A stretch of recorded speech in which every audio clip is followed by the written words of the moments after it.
एक शायर हुए, शायद नाम किसी ने सुना हो, उनकी एक बात पढ़ी, मुझे बड़ा मज़ा आया, तो वो मैं आपसे शेयर करना पसंद करूंगा। जॉन एलिया का नाम किसी ने सुना हो, बहुत बड़े शायर हुए हैं जी, सुना है? वो सैयद थे, उनका नाम था सैयद सिब्त अकबर नकवी। थोड़ी सी पटरी से उतर गए थे ये मौलवियों की नफरत की वजह से ना, यानी ये जो तबका है ना, ये हमसे बड़ी शदीद नफरत करता है, हमारा नाम ले लेके पैसे भी कमाता है और हमसे बड़ी शदीद नफरत करता है। सैयदों से, आले रसूल से बड़ी शदीद नफरत करते हैं ये ग्रोह। तो बाद औकात बंदा इनके रवैये देख देख के दीन से दूर हो जाता है कि यार ये कैसा ग्रोह है। एक तरफ बड़ी बड़ी तकरीरें करते हैं और नबी से वफादारी और इश्क के दावे करते हैं, नाने से इश्क के दावे करते हैं और नवासों से दुश्मनी रखते हैं। कैसी मुनाफकत और गंदापन है। बाद औकात बड़ा समझदार बंदा भी ऐसी जहनियत का शिकार हो जाता है। तो जॉन एलिया के साथ भी ऐसा ही हुआ था। तो एक जगह एक बहुत बड़ा प्रोग्राम था, मुज़ाकरा था जंग में। तो एक बहुत बड़ा शख्स जो खुद को कहता है इस्लाम का ठेकेदार, कि मैं इस्लाम का ठेकेदार हूं, तो उसको उन्होंने मजहब पे तकरीर करने के लिए बुलाया हुआ था और जॉन एलिया को अदब पे, लिटरेचर पे तकरीर करने के लिए बुलाया हुआ था। वो दोनों बैठे तो दोनों की अनबन हो गई। वो ठेकेदार साहब इस्लाम के और ये सैयद साहब सिब्त अकबर नकवी, इनका नाम था जॉन एलिया का। आखिरी उम्र कुछ आगे थे, हिदायत के ऊपर आगे थे। तो वो भी मैं वाकया आपको सुनाता हूँ कैसे आए हिदायत के ऊपर। तो उनकी अनबन हो गई तो उन्होंने माइक में कहा मौलवी जी, इस्लाम हमारे घर का मसला है, आपको क्या मसला है? नहीं समझ? इस्लाम हमारे घर का मसला है, आपको क्या मसला है? आपने इस्लाम का नाम ले लेके क्या थे आप और आपके बाप दादा? आज लैंड क्रूजरें रख ली आपने और 15-15, 20-20 गाड़े आपके साथ, ये तनख्वाहें, ये गाड़ियां, ये कोठियां, बंगले किस तरह मिले? हमारे नाना का नाम इस्तेमाल किया और हमसे नफरत करते हैं। ऐसे बदबख्त लोग हैं आप। क्यों भाई? मेरी बात समझने की कोशिश करें ना। ओ भाई, आपका कोई नौकर हो, आप कभी खुश हो के उसे नवाज दें और वो थोड़ा सा तगड़ा क्या हो, आपकी औलाद का ही दुश्मन बन जाए, आपके क्या ख्याल होंगे उसके बारे? जो कोई यहां बंदा बैठा मेरे बारे सोच रहा है कि मैं थोड़ा सा गर्म बोल रहा हूं, गुस्से में बोल रहा हूं, जो मेरे बारे सोच रहा है, जरा ये रवैया अपने साथ तो करके देखे ना, फिर उसे पता चलेगा कि मैं तो बड़ा तहम्मुल से बात कर रहा हूं, मैं तो बड़े मुहज्जब अंदाज से बात कर रहा हूं, मैं तो गाली गलोच नहीं देता, ये हमारा तरीका नहीं। अली वालों को कल भी गालियां देते थे बनु मैया और यजीद के खानदान वाले, अली वालों को आज भी देते हैं। हम तो तब भी गालियां सहते थे, हम भी आज भी गालियां सहते हैं और बदले में ना तब कभी गाली दी थी ना अब कभी गाली दी। ये हमारा तरीका नहीं है। ये गालियां देने वाले मौलवी कौन से हैं? ये कल भी यजीदी थे, ये आज भी यजीदी हैं। मिंबरों का हया जिन्हें न रहा। मेरे नबी सल्लल्लाहु अलैहि वसल्लम, आपने ख्वाब में देखा कि मेरे मिंबर पर बंदर नाच रहे हैं, मेरे मिंबर पर बंदर नाच रहे हैं। और हुजूर जब सुबह बेदार हुए तो बड़े परेशान थे। किसी ने कहा हुजूर, इतना गमगीन और दुखी आपको कभी नहीं देखा, क्या हुआ? फरमाया, और याद रखें नबी का ख्वाब वही होता है। नबी का ख्वाब क्या होता है? इब्राहिम अलैहिस्सलाम ने ख्वाब में देखा था मैं अपना बेटा ज़िबा कर रहा हूं, हकीकत में किया कि नहीं? छुरी चलाई ना, बोले ना, नबी का ख्वाब वही होता है। हुजूर ने फरमाया मैंने ख्वाब में देखा है मेरे मिंबर पर बंदर नाच रहे। तो किसी ने कहा हुजूर इसकी ताबीर क्या है? फरमाया बनु मैया के लौंडे मेरे मिंबरों पे चढ़ दौड़ेंगे।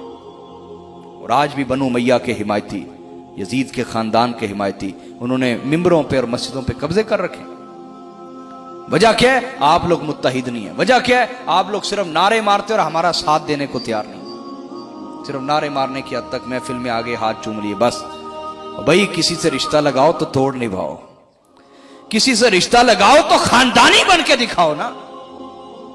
और आज जरूरत है कोई किसी सैयद का मुरीद हो, किसी सैयद को मानने वाला हो, या उन पीरों को मानने वाला हो जो सदात से मोहब्बत और इश्क रखते हैं। जितने भी आज आले रसूल को मानने वाले जहां जहां भी लोग हैं, हमें जरूरत है हम मुत्तहिद हों। हमारा दुश्मन तो मुत्तहिद है और हम आपस में टुकड़े टुकड़े। लिहाजा मैं आपको बात सुना रहा था जॉन एलिया की, पटरी से हट गए थोड़ा सा, समझ आई कि नहीं? तो ना वो इस्लाम के ठेकेदार को कहने लगे, मौलाना इस्लाम हमारे घर का मसला है, आपको क्या मसला है? कहा देखो, गौर करो, पुराने दौर में जो खवातीन होती थी वो अपने दुपट्टे के साथ, अगर कोई दिरम दिनार होता ना अपने दुपट्टे के साथ, या पैसा मिल जाता सिक्का दुपट्टे के साथ, उसमें ना गिरा लगा देती थी, करती थी ना ऐसा। तो जॉन एलिया ने कहा कि तुम अगर उस दौर में होते मेरे साथ और मैं जाता घर में, सैयदा फातिमा ज़हरा या हजरत आयशा सिद्दीका बैठी होती और मैं दुपट्टे की गिरा खोलता और उधर से दिरम निकाल लेता और खा पी जाता, मुझे को पूछने वाला था? काजी नहीं। काजी पता भी चल जाता, थोड़ा बहुत जूते पड़ने थे मुझे, और क्या होना था ज्यादा से ज्यादा। लेकिन तुम जैसे तो उस घर में दाखिल भी नहीं हो सकते थे। अभी भी तुम फर्क नहीं समझे हम में और तुम में। किस तरह बात करते हो तुम लोग हमसे? तमीज और हया उठ गई। उससे झगड़ पड़े ना उस मौलवी से, तो उस मौलवी के मानने वाले बहुत सारे लोग हैं। तो एक शायरा औरत हैं, तो वो बहुत नेक खतून थी और बहुत मालदार भी थी। उन्हें जब पता चला कि जॉन एलिया ने ना पूरे मजमे में वो इतने बड़े इस्लाम के ठेकेदार को खरी खरी सुना दी, तो उनके घर जॉन एलिया आते थे। शाह साहब जो थे, नाम उन्होंने अपना बदल दिया, कुछ पटरी से उतरे हुए थे उन दिनों। तो इन उलमाए सू की चिड़ की वजह से, जिद की वजह से, तो उसको पता चला कि वो इस्लाम के ठेकेदार की बेअदबी हो गई, गुस्ताखी हो गई। हाँ जी। तो उसने कहा खबरदार, ये जॉन एलिया आज के बाद मेरे घर ना, ये बड़ा गुस्ताख आदमी है। तो उसने ना, चूंकि वो जॉन एलिया का दोस्त था, जो उसका भांजा था, उसको कह दिया खबरदार, ये मेरे घर ना, बड़ा गुस्ताख आदमी। ये कहा और चंद दिन बाद वो अपने गांव चली गई। जब गांव से वापिस आई ना, तो ये उनका भांजा वाकया सुना रहा है। कहता कि मेरी खाला ने मुझे कहा फौरी मेरे पास पहुंचो। खैर हो, फौरी पहुंचो मेरे पास। जब वो पहुंचा तो कहता है कि मेरी खाला ने मुझे कहा वो जॉन एलिया को बात तो नहीं बताई थी जो मैं कह बैठी थी? कहा नहीं नहीं, मैंने कहा आपने ऐसे गुस्से में कह दिया मेरे दोस्त का दिल टूटेगा, तो मैंने उसे वो बात बताई नहीं। कहती अल्लाह का शुक्र है मेरा दीन बच गया, ईमान बच गया। उसने कहा वो क्या हुआ? कहा मुझे अक्सर रसूलुल्लाह की जियारत होती रहती है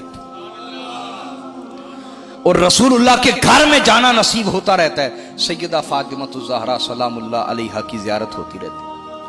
अब की दफा जब मैं गांव गई, वहां मैं दुरूद पाक रात को पढ़ रही थी, तो मुझे नींद आ गई। मैंने देखा कि रसूलुल्लाह भी घर में मौजूद हैं और सैयदा फातिमा ज़हरा भी घर में मौजूद है। और सैयदा फातिमा मुझे कह रही कि जल्दी से सफेद चादर बिछाओ, जल्दी से सफेद चादर बिछाओ। तो मैंने कहा सैयदा कौन आने वाला है? कहा जी जॉन एलिया आने वाला है, मेरा बेटा आने वाला है। कहा वो तो बिगड़ा हुआ है, दीन से बिगड़ा हुआ है। कहा वो मेरा और उसका मामला है।